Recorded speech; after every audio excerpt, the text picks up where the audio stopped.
The cadets laughed when she stepped onto the K9 field. Muddy boots, thrift store jacket, no badge. "She's not a handler," someone scoffed. "She's a spectator." But 10 minutes later, the most dangerous dog in the unit stopped mid-charge and sat perfectly still at her feet. No leash, no command, just silence and trust. Before we show you how this quiet woman earned the respect of an entire K9 facility, press the subscribe button and comment below where you're watching from. Now, let's get into it. The Jefferson County K9 Training Facility didn't need a fancy sign, just chain-link fencing topped with barbed wire and a gravel lot dusty enough to coat your lungs. That was the whole point. If you needed directions, you probably weren't meant to be there. The place smelled like wet concrete, kibble dust, and ambition. That particular mix of sweat and determination that hangs around people trying to prove themselves. Drill calls echoed off kennel walls. Commands barked in sharp cadence were followed by mechanical obedience. German shepherds and Malinois stood at perfect attention beside handlers in pressed uniforms, their equipment polished to military standard, their posture screaming authority. Hannah Lee didn't look like she belonged there at all. Hell, she didn't even try to. There she stood at the entry gate, hands tucked in the pockets of a jacket that had faded from forest green to something closer to dust. Her jeans had been washed so many times the original blue had surrendered to a soft grey with small hay, fragments still clinging to the knees. Those boots, God, they'd clearly been resoled twice, the leather cracked not from fashion but from actual work. Her red-brown hair was pulled back in a simple ponytail, wisps escaping around her temples like they were making a quiet rebellion. Her duffel bag, not some tactical pack with specialized compartments, hung from her shoulder like an old friend. Canvas, patched at the corner. Probably older than half the cadets on the field. Meanwhile, the training world buzzed around her like it was made of different air. Handlers with digital whistles and wireless headsets, cadets with protein shakes and performance gear. The whole place hummed with the frequency of people who measured worth in certifications and rankings rather than understanding. Hannah just adjusted the strap on her shoulder and stepped forward. The guard at the gate barely looked up from his clipboard. "Visitor areas that way," he said, pointing toward a small bench near the parking lot. "Public isn't allowed past this point unless you're delivering." "I'm here for the volunteer assistant program," Hannah replied, voice even as still water. "Approved by Officer Tillman." The guard raised an eyebrow, looking her over again, this time actually seeing her. His expression shifted from boredom to vague amusement. "You sure you're at the right place?" he asked. "This isn't like community service with therapy dogs." "I'm sure," she said, sliding a folded paper across the small desk. "Hannah Lee, my paperwork was approved last week." He scanned it slowly, lips pursed. "Huh, all right then, wait here."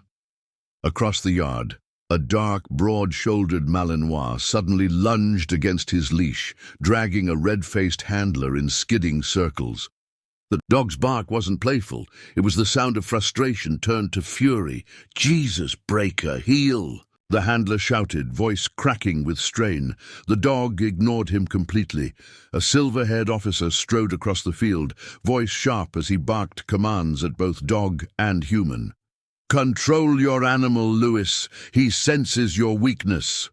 Hannah watched the interaction, her gaze not on the handler but on the dog, not with fear, not with judgment, just careful observation. She noticed what they didn't, how Breaker's eyes darted sideways at the leash, how his hackles rose not in aggression but in discomfort, how he flinched at every whistle blast. "That's their problem, child," someone muttered behind her. She turned to see a middle-aged man in a maintenance uniform leaning on a push broom. Ed Morales, according to his name tag. "3 handlers down already," he continued. "They're talking retirement or worse." Worse. Ed's eyes crinkled slightly. "Some dogs just don't make the cut." Hannah's jaw tightened almost imperceptibly, but she didn't comment. The silver-haired officer approached, clipboard tucked under one arm, sunglasses hiding his eyes, but not the frown etched into his face. "You, Lee?" he asked, not bothering. With pleasantries. "Yes, sir. I'm Sergeant Dunley, head of field training." He looked her up and down like she was a defective piece of equipment. "Officer Tillman mentioned you'd be stopping by, said you had some experience." The way he said experience made it sound like a childhood hobby rather than a skill. "Yes, und sir, 20 years with working dogs, tracking, rehabilitation, behavioral conditioning," one of the nearby cadets snorted softly. Dunley didn't bother hiding his skepticism. "Right. Well, Tillman's got a soft spot for community outreach. We could use an extra hand with the kennel chores. Morales will show you where the cleaning supplies are kept." He handed her a visitor badge. "Stay out of the way. Understood? Don't touch the dogs. Especially not Breaker." It wasn't a request. It was a dismissal. Hannah didn't argue, just clipped the badge to her jacket and nodded once. "Understood." As Dunley turned away, a female cadet leaned toward her friend and whispered, "Think she got her certificates from a cereal box?" The other giggled, "More like her grandma's Pinterest board." Hannah heard every word but showed no reaction. Her face remained neutral as she followed Morales across the yard. But as she passed the training field, Breaker stopped pulling against his leash. Just for a heartbeat. The massive dog turned his head, dark eyes locking onto hers with an intensity that made his handler tug the leash in confusion. It lasted only a second, that strange, silent recognition. Then Breaker snapped back to barking. Hannah lowered her gaze and kept walking. Nobody noticed the exchange, nobody except Ed Morales, whose weathered face registered something between surprise and curiosity before he turned away. Before the world tried to tell her who she wasn't. Hannah Lee learned to listen, not to people, they were always the loudest, but to the things others missed, the wind moving over grass, the creak of a barn roof settling, the rustle of fur through brush. She grew up on her grandfather's sheep ranch outside El Reno, Oklahoma, where the world was wide and slow, and the only sirens were coyotes howling in the distance. Her mother left when Hannah was 2. No note, no explanation, just gone. Her grandfather, Walter Lee, never spoke ill of her, never spoke much at all. He just put a straw hat on Hannah's head, handed her a feed bucket and said, "You're going to be all right, Red." Walter had been many things in his younger days: a border patrol tracker in southern Arizona, a rodeo medic, even a military dog trainer for a short while. But by the time Hannah came into his care, he was mostly a quiet man who smoked corncob pipes and trained. Dogs no one else could handle. He never raised his voice. Not once. But animals listened to him like his voice came from inside their bones. "Dogs don't hear your words," he used to tell her. "They hear your intention. If those two don't match, you're just making noise." Hannah learned early that the world judged what it saw. Her boots were too muddy for school dances, her hands too calloused for proper ladies' work. She wasn't tough enough for cattle hand jobs and not polished enough for office work. But she had one thing no one could take. She understood animals in a way that went beyond command and control. She read them the way her grandfather had read land trails, by rhythm, tension, silence. When she was 15, a neighbor dumped a bloodied pit bull near their fence line. The dog was skittish, half-starved, and would lunge at any hand that came near. Animal control suggested euthanasia. Walter didn't even look up from his newspaper. "Don't give it orders," he told Hannah. "Let it talk first, then answer." She spent weeks near that dog. No rope, no tricks, just presence, just waiting. Eventually the animal let her approach. 1 month later it slept at her feet. When the pit lunged at a trespassing drunk one night, stopping him inches from the back door. The local deputy asked Walter if he trained guard dogs. He just puffed his pipe and nodded toward Hannah. "She does.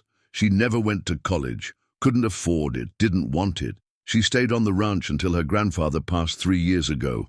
After the funeral, she sold most of the land, keeping only the back pasture and the kennel barn. She started reading old manuals, veterinary texts, military working dog protocols. She studied without pride, practiced on rescues no one else would foster. She logged case files in a beat-up notebook, full of diagrams and behavioral chains, but no one hired someone without papers. No degree, they'd say, no credits, no credentials. Still, she kept sending applications, mostly to law enforcement agencies, volunteer roles, trial runs, anything. 2 weeks ago, a retired K-9 officer named Tillman emailed her back. "I don't know who you are," the email read, "but I saw your notes on the only dog rehab case. That kind of instinct doesn't come from books. You want a chance? Come to Jefferson. Can't promise much, but I'll get you through the door." So here she was, Jefferson County, wearing a borrowed shirt, carrying her grandfather's dog whistle in her pocket and hoping, maybe, for just one dog who might listen back. The shed smelled like bleach and wet nylon. Rows of leashes, chewed muzzles and grimy bite sleeves hung from rusting hooks. Hannah knelt beside a stack of dirty food bowls, sponge in hand as drill commands echoed from outside. "Keep your elbows locked. Don't let the dog lead." Another whistle, another bark, another yelp. She looked up once as Breaker lunged toward a training dummy, knocking over the cadet beside him. The crowd laughed nervously, but Sergeant Dunley didn't. "That dog's gonna get someone killed," he muttered. Loud enough for everyone to hear. The other dogs responded with programmed obedience. Sit, stay, heel. Breaker didn't. He seemed to resist, not because he wanted to dominate, but because the instructions meant nothing to him. Like he wasn't fighting people, just trying to outpace confusion. Hannah wasn't allowed on the field. Dunley had made that clear, but nobody said she couldn't watch. During lunch break, she sat on the edge of the shed, chewing quietly on a ham sandwich, notebook in hand. She wrote in small print, almost like she was drawing. Observations, patterns, tells, breakers. Eyes darted between his handler's feet and the whistle, not the commands. His tail stayed tucked only during group drills, not solo. He growled at men who wore sunglasses, but not at the one woman who brought the water cart. He flinched every time a high-pitched whistle blew. "Too soft to work, these dogs," one cadet mumbled as he passed her. "Probably got her certificates off Etsy." She said nothing. That evening, she volunteered to hose out the rear kennels, an unpleasant job. The cadets didn't fight her for it. She took her time, letting the water run slow, not spraying aggressively. Some dogs barked, some ignored her. One laid down and watched her mop. When she reached the far end of the row, Breaker's kennel came into view. He stood at full height, hackles slightly raised, eyes locked on her. No barking, no movement, just breath. She didn't meet his stare directly, just slid the mop bucket forward, turned slightly sideways, and let him see her hands. "You're not mad," she murmured. "You're just tired of noise that don't make sense." Breaker's ears twitched. Then he walked to the back corner and sat down. His head tilted once, like he was trying to place a memory. The silence between them lasted maybe 10 seconds. Then the radio cracked overhead, calling all handlers to the briefing hall. Breaker stood up and returned to pacing. Hannah stood too, adjusting her gloves, her eyes lingering one more time on the animal before stepping back. She didn't say a word. Didn't tell anyone what she saw, but later in the notebook folded deep in her duffel she wrote, "Breaker responds to rhythm, not dominance, not aggressive, hyper-aware, misread, not broken, just unheard." The sun was starting to sink when it happened. Evening drills were wrapping up, and cadets were walking their dogs back to the kennels. Sergeant Dunley barked instructions while scratching notes into a clipboard. Breaker, tethered to a thick nylon leash held by a tall cadet named Lewis, was restless again, pacing, huffing, eyes darting left and right like something was always about to go wrong. "Keep your grip tight, Lewis. He senses weakness, Dunley warned. Yes, sir, Lewis replied, knuckles already white. Hannah was kneeling near the side gate, organizing bite sleeves onto a low rack. Her mind was half on the work, half on the note she'd written last night about Breaker's reaction to high-pitched noises. She could still feel his eyes on her from the kennel. Then, without warning, Breaker lunged sideways. The leash snapped taut, then tore free from Lewis's hands. The cadet stumbled back as Breaker charged toward the training field, not at anyone, but in wide circles, wild with adrenaline. His head jerked at every sound. Someone blew a whistle. Breaker bolted toward it, teeth bared. "Clear the field," Dunley shouted. Two cadets dropped their leads, holding tight to their own dogs. Breaker whipped around again, then suddenly pivoted and locked eyes on a junior trainee standing frozen near the dummies, a 19-year-old recruit named Adam, whose hands shook as he tried to recall his training. Breaker growled low and began to stalk forward, ears flat, tail stiff. "No sudden moves," someone yelled. Adam flinched. Breaker barked, sharp and fast. The crowd froze, and then Hannah moved. No one saw her coming. 1 second she was beside the fence, and the next she was striding across the gravel, her eyes on Breaker, her voice low. Not a shout, but a sound, just loud enough to slice through the chaos. "Breaker," she said. The dog's head jerked toward her. She didn't stop walking. Her arms were loose, hands open at her sides. She lowered her gaze slightly, then gave a signal, just a flick of her fingers, palm downward, like smoothing invisible fabric in the air. Breaker's ears twitched. His body stopped. The growling faded. She took one more step. "That's it," she said, calm and clear. "Good boy." Breaker sat. Adam exhaled so hard he nearly lost his balance. A beat passed, then another, then 4 cadets rushed forward, looping 2 leashes around Breaker's harness, clipping in redundancies. The dog didn't resist. He sat still, eyes now locked on Hannah like she'd stepped out of a memory. The crowd was silent. Sergeant Dunley marched across the yard like his boots were hammering the earth. He stopped short of Hannah, his voice low but tight with fury. "What the hell was that?" "He was escalating. I de-escalated," Hannah said simply. "You disobeyed direct safety protocols.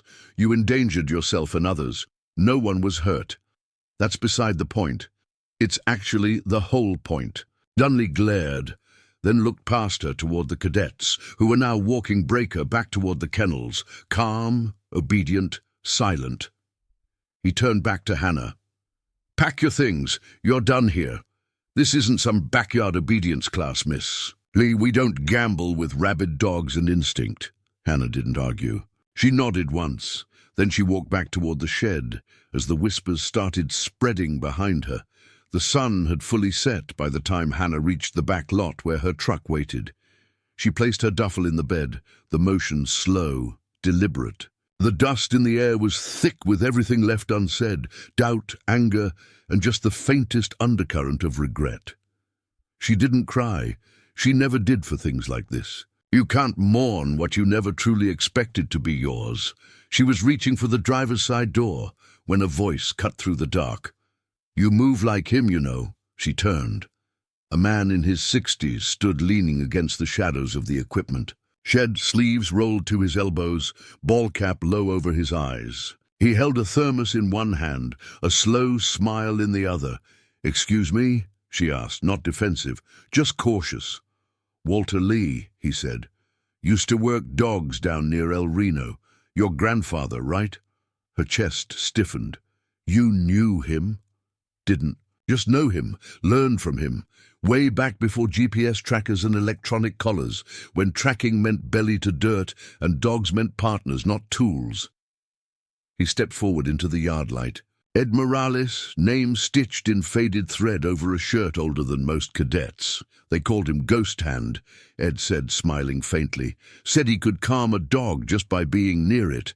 Hannah's throat tightened. He hated that nickname. "Yeah, well," Ed chuckled. "That's how you know it was true. He paused. I saw what you did today. Breaker was about to bite. No question. You got him to sit. I was told to leave. I know. Dunley's scared. Not of you, of what you make obvious. That all his drills and protocols still can't touch what you carry naturally. I'm not looking for trouble, she said. Good, Ed said. Then maybe you'll accept something that's not official. Not on the record. He stepped closer, his voice lower. Now, tonight after taps, meet me by the isolation pen. Breaker's there. I'll get you in for 5 minutes. No gear, no leashes. Just you, and whatever you think you can do. She studied him. Why? Because I knew Walter, and I saw the way that dog looked at you. That kind of recognition doesn't come from nothing. And because Breaker doesn't need more commands. He needs to be heard. I think you can do that. He started to walk away, then stopped. One time, Walter told me something I never forgot, said, if a dog can't trust your silence, he'll never trust your orders. He tipped his cap. You got till midnight. Then he disappeared into the dark. Hannah looked down at her hands. They weren't shaking. She reached into her jacket pocket, feeling the cool brass of her grandfather's whistle between her fingers. Then she turned back toward the sheds. She wasn't leaving yet. The facility was silent by the time the clock ticked past 11:50. The floodlights had been dimmed, the cadet barracks locked, the dogs tucked behind reinforced gates. But back by the isolation pen, away from the main yard and the watch of cameras, one light still glowed. Ed Morales stood with a heavy key ring and a thermos of black coffee, the steam swirling under the moonlight. When Hannah approached, he didn't speak right away. He just nodded and opened the gate. Breaker was waiting inside the far end of the pen, pacing with that same restless energy, nostrils flaring at the night air. His ears flattened when he heard the lock turn. No leash, she asked. You said you listen before you lead, Ed replied. Let's see if he does too. He left the gate half open behind her and stepped back into the shadows. Hannah entered slowly, the sound of gravel crunching beneath her boots the only thing between her and the Malinois. She didn't call his name, didn't ask for anything. Breaker stopped pacing, standing rigid in the far corner. His eyes tracked her like a threat. His tail was stiff, not wagging, not curious, not angry, just unreadable. Hannah lowered herself into a crouch. You've been shouted at all day, she murmured. Let's try quiet. The wind passed between them. A coyote called somewhere in the distance. Breaker shifted his weight slightly, ears twitching forward. She gently untied the bandana from her wrist, the one her grandfather used to use on hot days, and laid it on the ground in front of her like an offering. No sudden movements, no eye contact. I don't want anything from you, she whispered. I just want to understand, Breaker huffed. A low, slow breath, not quite a growl. Hannah mimicked it, exhaled slowly, grounding her weight into her heels. She shifted her shoulders, tilting sideways, relaxing her spine the way her grandfather taught her. Let them teach you their rhythm first, he used to say. Don't ask for the dance, wait till they offer it. Minute by minute, the tension in Breaker's posture began to melt. First his front paws splayed out slightly, then his tail dropped a few inches, and finally his body lowered, subtle but unmistakable. She raised one hand very slowly and made a soft, downward gesture, palm facing the earth. A signal, her grandfather used to call the settle. Breaker didn't move. Then without warning he stepped forward once, then again, one paw at a time, no barking. No hackles. 10 feet 5'2". He stopped just before the bandana, sniffed it, then lay down. Not a command, not obedience, agreement. Hannah's breath caught in her chest. She didn't reach for him. She just sat there, matching his breathing, as the wind shifted around them. In the shadows, Ed wiped a hand over his mouth, stunned. Holy hell, he muttered to no one. After a long pause, Hannah slowly reached into her coat pocket and took out the brass whistle. She didn't blow it, just let Breaker see it. His ears perked up slightly. Recognition flickered in his eyes. Hannah smiled faintly. "Someone used to teach you with respect, didn't they?" Breaker wagged his tail. "Just once. Not playfully, just enough to show her he was still listening." "You're not a failure," she whispered. "You were just surrounded by noise." As she stood, Breaker rose too. She turned and walked toward the open gate, not fast, not slow. And behind her the dog followed. No leash, no words, no push. At the gate, Ed stepped forward, watching the pair in disbelief. "I've trained dogs 40 years," he said, "and I've never seen that animal trust anybody since his original handler." "And died." "He doesn't trust me," Hannah said, brushing her hands off. "He just remembers what trust feels like." She reached down, gave Breaker one soft scratch behind the ear. "And he misses it." They walked back toward the shed together, the old man and the simple woman and the dog that no one else could reach. By morning, the gossip had spread like spilled gasoline. Something had happened in the isolation pen the night before, and everyone knew it. Cadets whispered in the chow line. A lieutenant muttered to the kennel tech about Breaker walking loose. Even Sergeant Dunley's glare was sharper than usual, like the air itself was defying him. Hannah returned as if nothing had changed. Same second-hand boots, same faded coat, no badge, no welcome.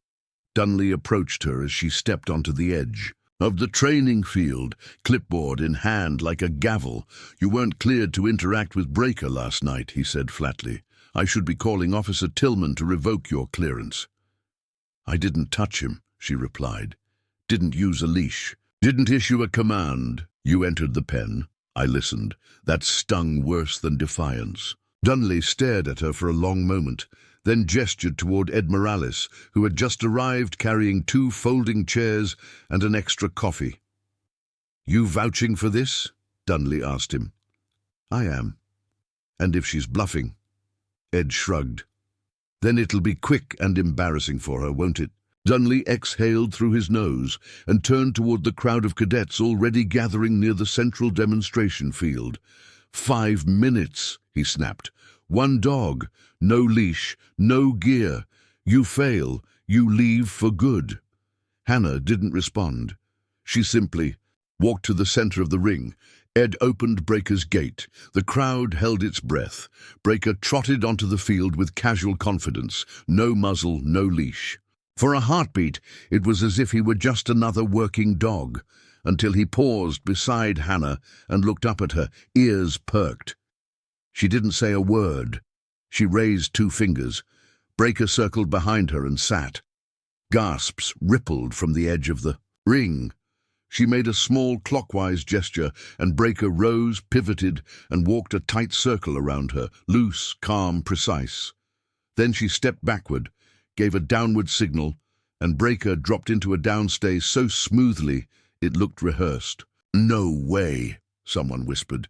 Dunley didn't speak. Then she walked 10 full paces away, her back turned and raised her hand.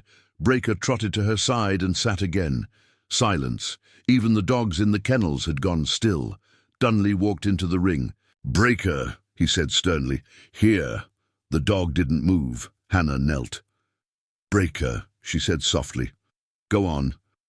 Breaker walked to Dunley, stopped a few feet away, and sat, calm, poised, alert. Dunley knelt slightly, examining the dog. "He's not resisting," he muttered. "He's grounded." He looked up at her. "What did you do?" "I stopped telling him who to be." For the first time since she'd arrived, Dunley had no comeback. Breaker returned to Hannah's side unprompted, nudging her hand with his nose. The crowd erupted, applause, cheers, murmurs of disbelief, but Hannah didn't smile. She just looked at the dog beside her, who finally looked at peace. The applause died down gradually, like a wave pulling back into the sea. What remained was the silence of reassessment, the kind that comes not from confusion, but from watching something you thought you understood turn inside out. Sergeant Dunley stood in the middle of the field, clipboard forgotten at his side, eyes locked on the Malinois, that had obeyed no one for 6 straight months. Breaker now sat calmly at Hannah's heel, tail gently thumping the grass like a metronome. Dunley cleared his throat. "We've never seen that kind of response from him." "No one's ever asked him to trust," Hannah replied. He paused. "You're not certified?" "No." "You've never handled a military dog?" "No. And yet he listened to you like you were born for it." "I wasn't born for it," she said, brushing her palms against her jeans. "I was raised for it. There's a difference." Dunley exhaled slowly. "You want a spot in the program? I can make that happen. We need people like you." She shook her head before he finished. "I didn't come here for a title or to be part of anything. I came because a dog was about to be thrown away when he wasn't done yet." He blinked, unsure whether to feel insulted or relieved. She reached into her coat and handed him a folded page. Breakers, behavioral breakdown, handwritten, detailed, precise. At the bottom was a new training regimen, 3 weeks long, based entirely on observed patterns. Dunley glanced over it. "This is better than what half my instructors turn in," she shrugged. "They probably weren't raised by Walter Lee." The name hung in the air for a second before Dunley nodded, the final weight of his pride quietly falling to the ground. "Would you consult?" he asked. Hannah looked down at Breaker. "If he wants to work with someone else, sure. But if he chooses not to, I won't force it. That's his call." A few cadets approached the edge of the ring, hesitant but curious. "That settle cue, was that visual only?" one asked. "What did you mean by rhythm over dominance? Do you use verbal corrections at all?" Hannah turned. There was no mockery in their voices now, just real questions, asked by people who'd seen something they didn't know was possible. She answered them patiently, gesturing as she explained posture cues and instinct-based redirection. Breaker lay at her feet, blinking slowly, relaxed but alert, like a soldier finally off duty who hadn't forgotten how to serve.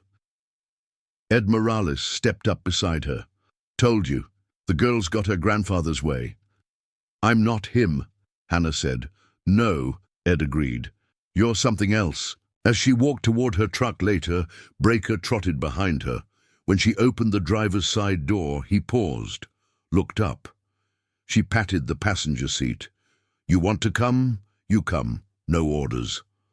Breaker jumped in without hesitation, turned, once, and settled in like he'd always belonged there. One cadet watched them go, then turned to Dunley. "Guess the dog picked his handler after all." Dunley gave a tight smile, then looked back at the page in his hand. "Guess he did." "Have you ever been dismissed because of how you looked, talked, or where you came from? Or seen an animal trust someone no one else believed in? Tell me in the comments. I read everyone. If this story of quiet instinct and unexpected respect moved you, hit that like button. Don't forget to subscribe and tap the bell icon so you never miss a new story. And if you know someone who underestimates simple people or believes only titles make you worthy, share this video with them. Our other powerful stories should be on your screen right now. Go watch one next, and I'll see you tomorrow, same time, with another story that proves strength often speaks in silence.